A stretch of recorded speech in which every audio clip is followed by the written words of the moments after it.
এই যে ঢাকা 11 আসনের বিশিষ্ট সন্ত্রাসী সাহেব আল্লামা কাইয়ুম সাহেব, আরেকজন সন্ত্রাসী আছেন ঢাকা 10-এর মনে হয়, ওনার নাম জানো কি? আল্লামা রবিউল ইসলাম চাঁদাবাজি, খুনের আসামি। ওনাকে হলো রেলঘাট, নৌবাহিনী সবকিছুর দায়িত্ব দেওয়া হয়েছে। তো ওইখানে বাংলাদেশের সবচেয়ে বড় চাঁদাবাজি চলে, কিন্তু তাকে দায়িত্ব দিয়েছে এটা।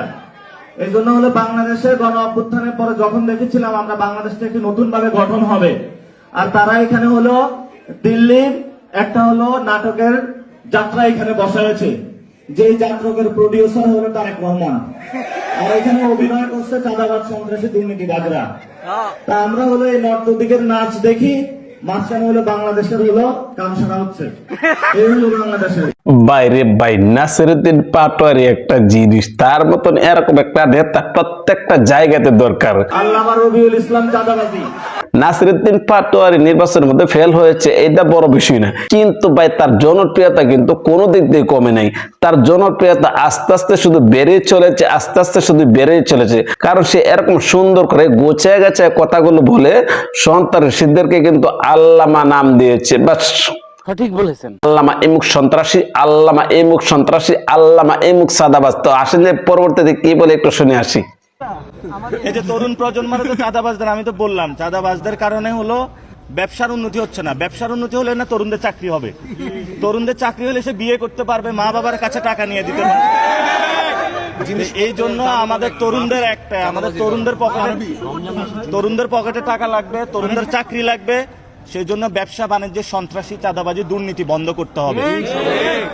আসলে বিষয়টা হচ্ছে নাসিরউদ্দিন পাটোয়ারি যে কথাগুলো বললেন যে চাঁদাবাজির কারণে কিন্তু দোকানপাট ঠিক মতো চলাচল করতে পারতেছে না, ঠিক মতো দোকানপাট খুলতে পারতেছে না। যে জায়গার মধ্যে চাঁদাবাজি আছে ওই জায়গার মধ্যে কি ভাই কোনোভাবে শান্তি আছে? যে জায়গার মধ্যে চাঁদাবাজি আছে ওই জায়গার মধ্যে কিন্তু কোনোভাবে শান্তি নেই। আর এই কারণে কিন্তু নাসিরউদ্দিন পাটোয়ারি বলতেছে চাঁদাবাজি গুলো আগে বন্ধ করতে হবে। চাঁদাবাজি যদি বন্ধ করা যায় তাহলে ছেলেরা চাকরি করতে পারবে, চাঁদাবাজি যদি বন্ধ করা যায় তাহলে ছেলেদের পকেটের টাকা থাকবে, চাঁদাবাজি যদি বন্ধ করা যায় তাহলে ওই ছেলেগুলো কি করতে পারবে? বিয়ে শাদী করতে পারবে। এই বিষয়টা কিন্তু নাসিরউদ্দিন পাটোয়ারি বলতেছে। তো আসেন যে পরবর্তীতে নাসিরউদ্দিন পাটোয়ারি কি বলে একটু শুনে আসি। আমি শুনছি যে আমার নামে নাকি মামলার উদ্যোগ নেওয়া হচ্ছে। আমি বলছি আলহামদুলিল্লাহ, জেলে থাকলে আরো নিরাপদে থাকবো, কারণ বাহিরে এত চাঁদাবাজি, সন্ত্রাস, দুর্নীতির এগুলোর চেহারা দেখার চেয়ে জেলে থাকা আরো ভালো।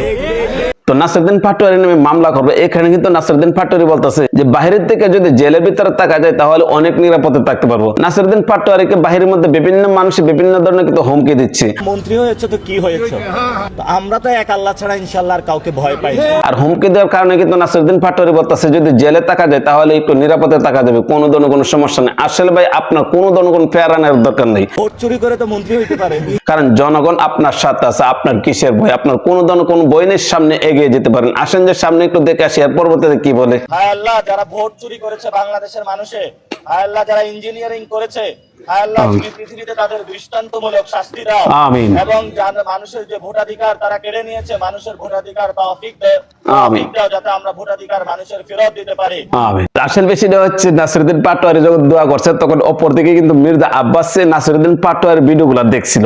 আর নাসিরউদ্দিন পাটোয়ারি যেরকম ভাবে দোয়া করছে মির্জা আব্বাস এই ভিডিওটা দেখার পরে মির্জা আব্বাস মুসকি মুসকি হাসছে আর মনে মনে এই জিনিসটা বলতেছে, আরে ভাই আমি বড় বিপদে আছি।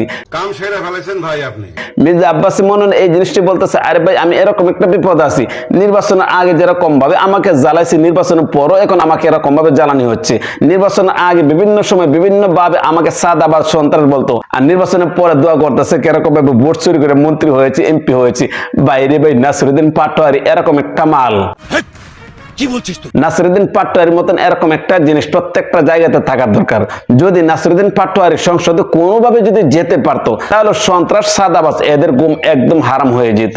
এই কারণে কিন্তু নাসিরউদ্দিন পাটোয়ারিকে কোনোভাবে ভাই সংসদে যেতে দেই নাই। তো নাসিরউদ্দিন পাটোয়ারি নির্বাচনের মধ্যে বিপুল ভোটে জয় হয়েছে, এই জিনিসটা কিন্তু আমরা প্রত্যেকটা মানুষে জানি। ভোট চুরি করে তো মন্ত্রী হইতে পারে, তাকে একমাত্র হারিয়ে দিয়েছে প্রতিহিংসার কারণে। তো তাকে যেরকম ভাবে হারিয়ে দিয়েছে এবং যে বিষয়গুলো সে তুলে ধরেছে এই বিষয়টা আপনারা কোন দৃষ্টিতে দেখছেন? ভিডিও কেমন হয়েছে কমেন্ট করে জানাবেন, ভালো লাগলে লাইক করবেন, পেজ থেকে দেখা থাকলে পেজটা ফলো করবেন, চ্যানেল থেকে দেখা থাকলে চ্যানেলে সাবস্ক্রাইব করে পাশে থাকবেন।